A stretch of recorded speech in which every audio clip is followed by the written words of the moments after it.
Hi, I'm Euge Valovirta. And this one is about Pride and Glory's horse called War. Playthrough, guitar lesson, gear, at least what I used, and the mix, what you're about to hear when I play this song. The drums are programmed by Devin James from Iron Stronghold Productions. Let's listen to the song first. Rock and roll.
Goosebumps. Playing was... I get a bit excited. Man, that's a fun song to play. But anyway, yeah. That was the song. As you noticed, I left off the intro because it's kind of so jazzy and so many ghost notes and stuff that it was really hard to program. So me and Devin agreed that let's forget that and start the drums and this, version from the main riff. So the gear what I use now, like I promised in the intro, it's probably a bit similar what Zakk used on the album. I mean, I wasn't there, I don't know. Probably the only one who knows is the producer and engineer. Maybe Zakk has a slight idea at least what he used, if he remembers. But anyway, I have one of my signature ESP Japan custom shops with EMG 81 and 85 pickups. And this is in E flat, so the original version, the album version of the song, it's in standard E, but I didn't have any E guitars, or at least with this setup. So I decided to do this in E flat, so it's a half step lower than the original. So please that in mind, for the lesson, we're gonna go soon. So tune your guitars to E flat if you wanna follow. Okay, then the signal goes to my pedal board, and I used SD1, surprisingly, and bass, chorus, ensemble CE5, and the wah is Dunlop's John Petrucci wah. The amplifier is a Marshall JCM 802 ZW Zakk Wylde signature head, and then I used a Marshall Vintage cabinet with the Marshall Vintage speakers. And as you probably see here, maybe there's 2 tracks, so there's 4 microphones, and they are like 2 pairs, and they are summed in the room where my cabinet are.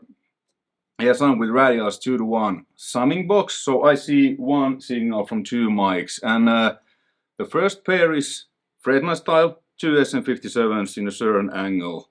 That's the left guitar. And the right guitar is a Sennheiser E906 and MD421, summed together equally as loud. That's the right side.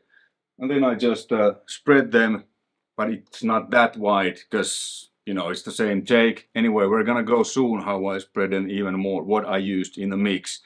So this is the sound without any overdrive and chorus. Sorry. This is the sound without anything.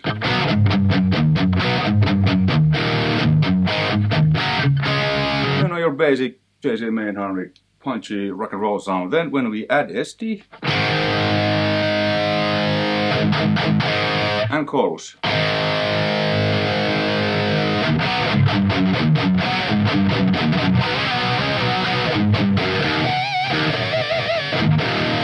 And the settings of those pedals are what you see in the picture.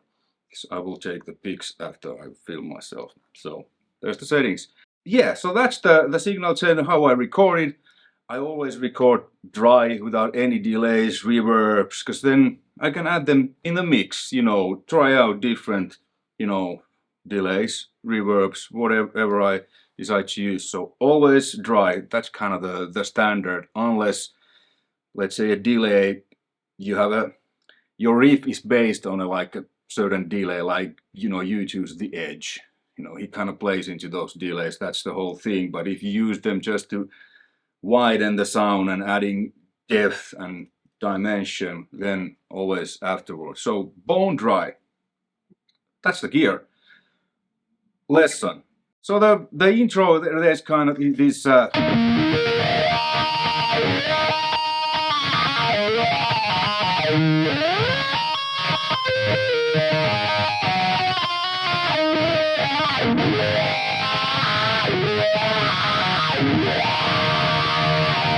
kind of pentatonic stuff, free, whatever, jamming. And then when the riff starts, I'm gonna play these slowly, so have you follow. So it starts with a C inversion.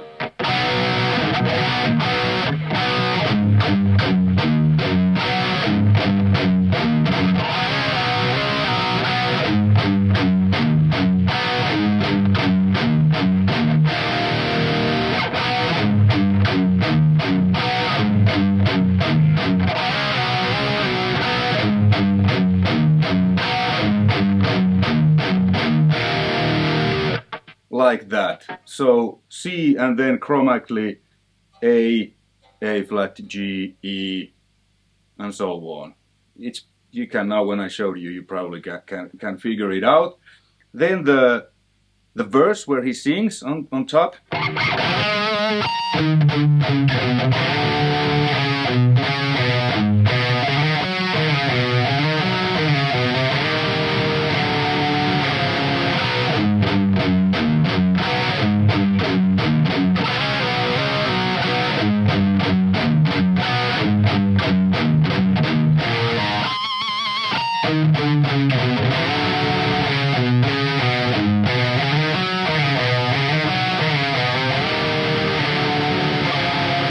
Again, the kind of main riff. So it starts on a pinch, practically A.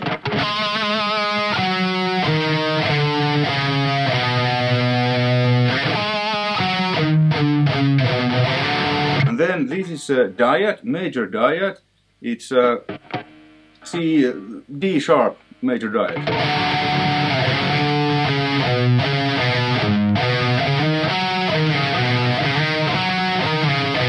Then comes 3 major dyads, E, E flat and D. Okay, once more slowly. I'm not gonna play that pinch so you hear better.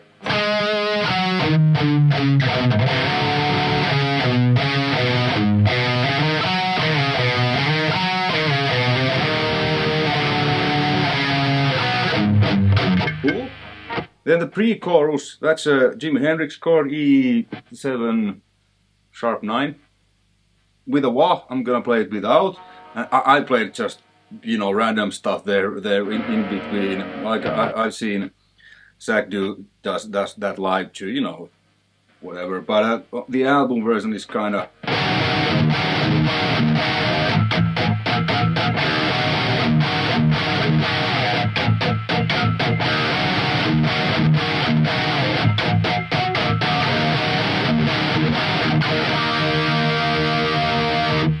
So it's this, these notes, and then just mute it. And then the last chord is E5. You can play it here or here, where you kind of mute this major. Because if you play like this, E major. If you play like that, this, it's E minor. But when you mute this, so lightly touch, so that the G string isn't ringing, then it's a E5 chord, and then the bass does those. I did those like with trills. So, but yeah, and then the chorus, it's A minor, A minor slash G, A minor slash F, E5, G5, and always these 3 higher strings. So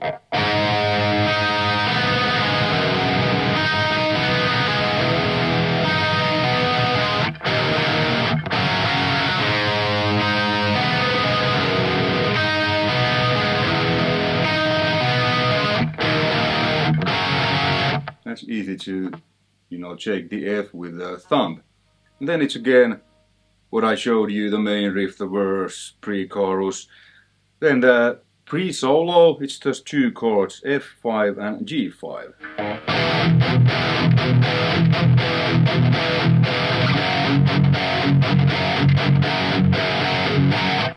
And the solo, it's quite a, it's really good solo and fun to play, because he follows basically the chords with he kind of shifts keys, so he mostly uses minor pentatonic scales first 2 boxes, because it starts in A, so he plays this.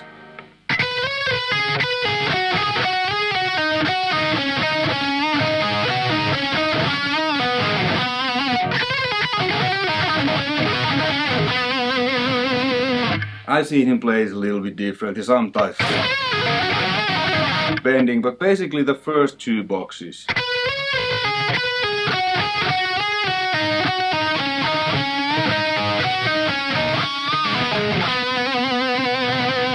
Cool, and he stays in A. I'm not sure how he plays this. I play that with a chicken picking, kind of muted chicken picking, you know, like.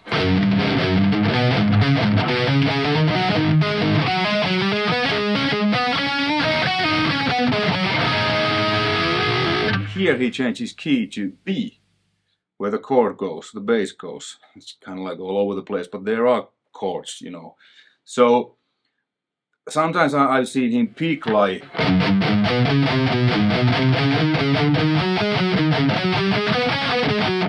And sometimes I see him play that with chicken picking. I play it like this, so.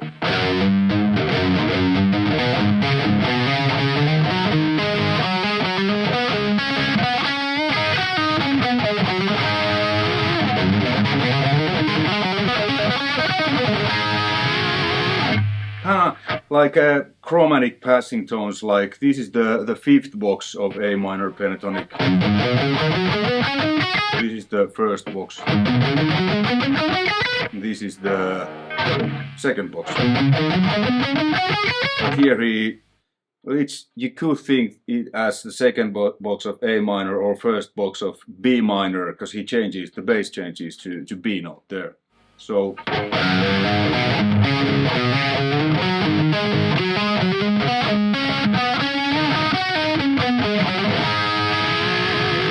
Cool, and then when it changes to B, neck pickup, volume off. You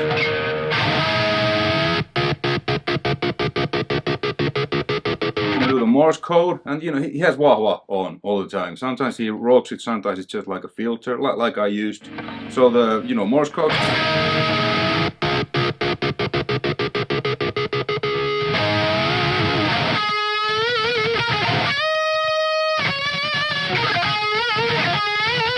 This is kind of just like powerful bending using the first box of B minor pentatonic. I probably didn't play it like on the album, because I saw Bright and Glory back in the day. So and you can see clips from internet, YouTube. He's not playing exactly the same, like nobody's ever. Kind of the basic idea, but the solo is the place where you can really express yourself. Someday you play it like this and someday like that, but basically there is just this.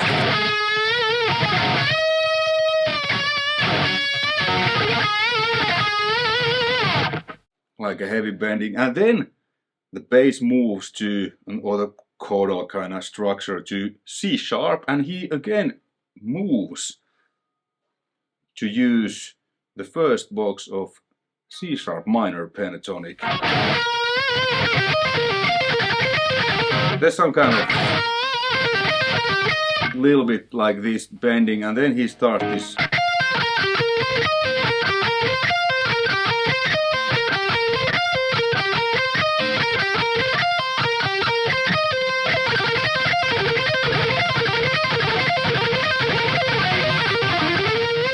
Lick. So it's really simple. Again, using the first two boxes of a minor pentatonic scale.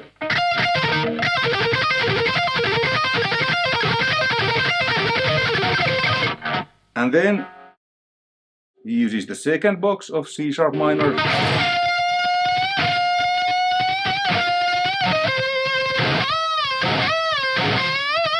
And 1.5 step bends, because how the C sharp minor pentatonic box goes.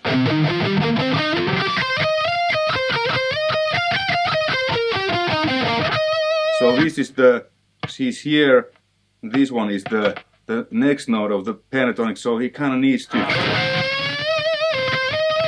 if you want to stay in pentatonic, it's 1.5 step bend. So first like a whole step bend.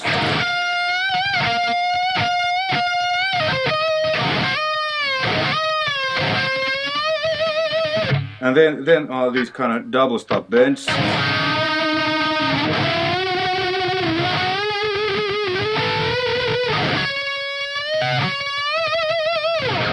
And this is since the chorus is behind, it's in A minor, so this is actually the fourth box of A minor pentatonic. And he uses the fourth and the fifth box. It looks like you could think of this as first and second box of E minor, but since the key is A minor, so this is fourth and fifth boxes of A minor.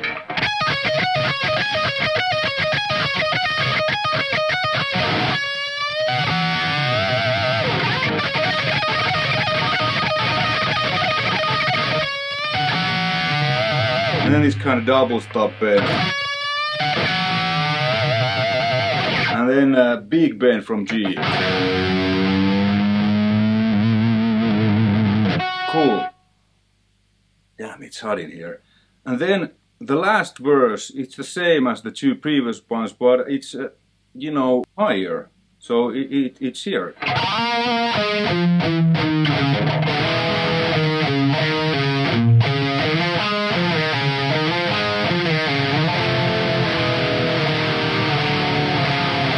Then it goes chromatically, those major diads. I think I played like... as the kick is doing, just felt like doing so. C sharp, it ends in C sharp, but chromatically down. And then the double chorus, and then the outro is the main riff, and then the final part of the outro, it changes the riff a little bit, so it's...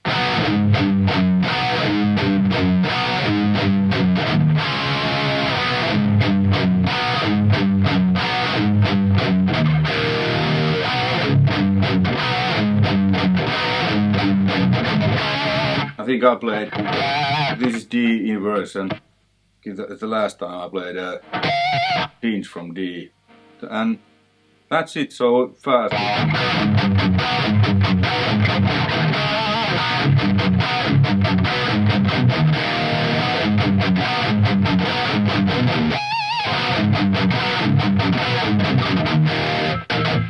And on the album version there's this one. Chiku. Okay, that's the lesson. Now you know what gear I used when I recorded it, how to play it, at least the way I play it. Now I'm gonna show you a few things I did to guitars to widen them a bit, because it's one guitar, it was one take, just the two tracks with 4 different microphones. So I show you how to make, or how I made that a little bit wider and kind of sit in the same room with the drums, because the original album, it's very room sounding, lively sounding. I think they recorded that mostly live, and it sounds like that. Absolutely fantastic album, one of my top 5 albums ever. 14 songs, all killers, no fillers. Alright, let's go to the Logic. Alright, so this is the mix, and let's listen a little bit. I'll take some of these effect changes off, and then I'll, you know, tell you what they are and why.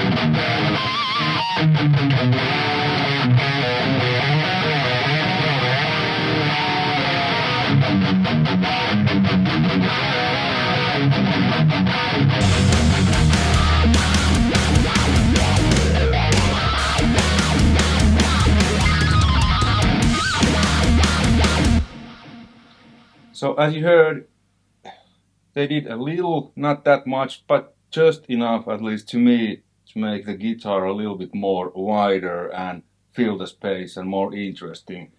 So what's going on there? First, there is a basic EQ, where I've cut it some lows and highs, boosted some highs 16K, but because the curves are like, I'm cutting 10, boosting 16, so it creates a nice thing, and I did that. The upper mids became a bit harsh, so I cut it a little bit, around 3.6K, Then I boosted a little bit of 100 Hz bottom, and that made the low mids a little bit boo boo. So I cut those out a little bit, around 260 Hz. That's the EQ, no compressor, nothing, and so on. And then there's this multi-band compressor which kind of ducks that little bit of that low end.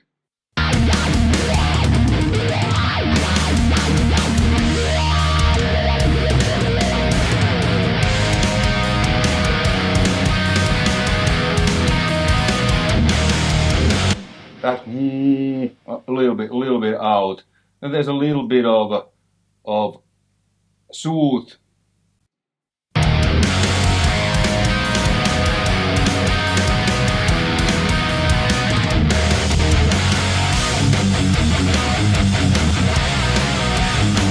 It does very little, like 0 point something, but it kind of clears out some of the spiky frequencies there. And Pro Q, there was a couple that I just cut it a little bit. This was really, really anal, so to say. It was just fine without it, but I just, why not? Okay, and then the effects. So I have 4 sends. Send number 1, it's SPX90 with a symphonic preset.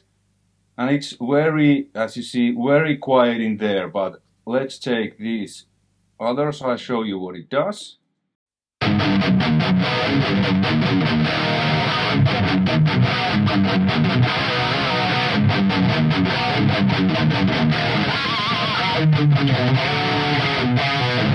I used chorus in front, but I felt like I want to use a little bit post-chorus, because that chorus was pre-chorus, pre-amplification. This is post, so just widens it up a little, tiny amount of the symphonic preset. Okay, then the other thing is H3000. That's even less.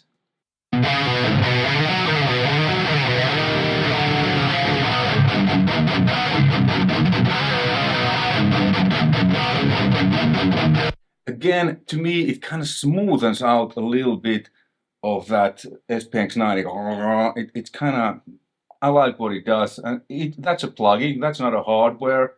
It's Eventide's own H3 sound with a micro pitch shift, their stock preset.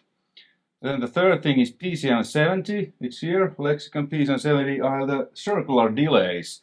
That was just to create some ambience behind there, so that the guitars are not like this, because on the original album they're actually quite, I think they recorded that live, so there's probably a lot of, bleed from, guitars, mics to drum mics and whatnot, kind of stimulate that. So let me show you what that does.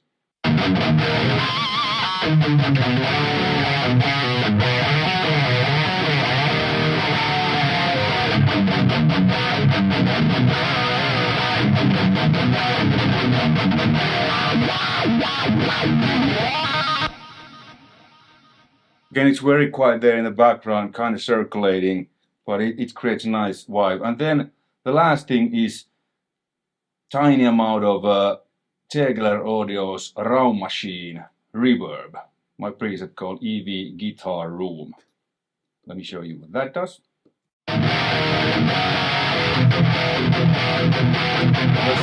Let's take here from the riff.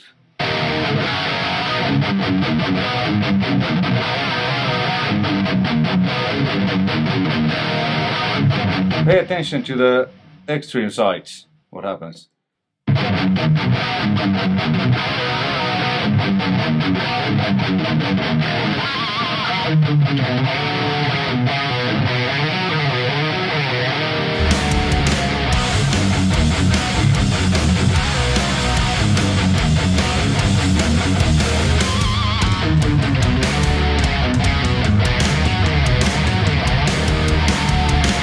So as you hear and see, tiny amount of different stuff, SPX90, symphonic, Eventide H3000, PCM70, circular delays, and the guitar just, to me, feels more natural, kind of wider and just sounding good. The Dimension D, that's a hardware too, that's there, but there I use that only on bass.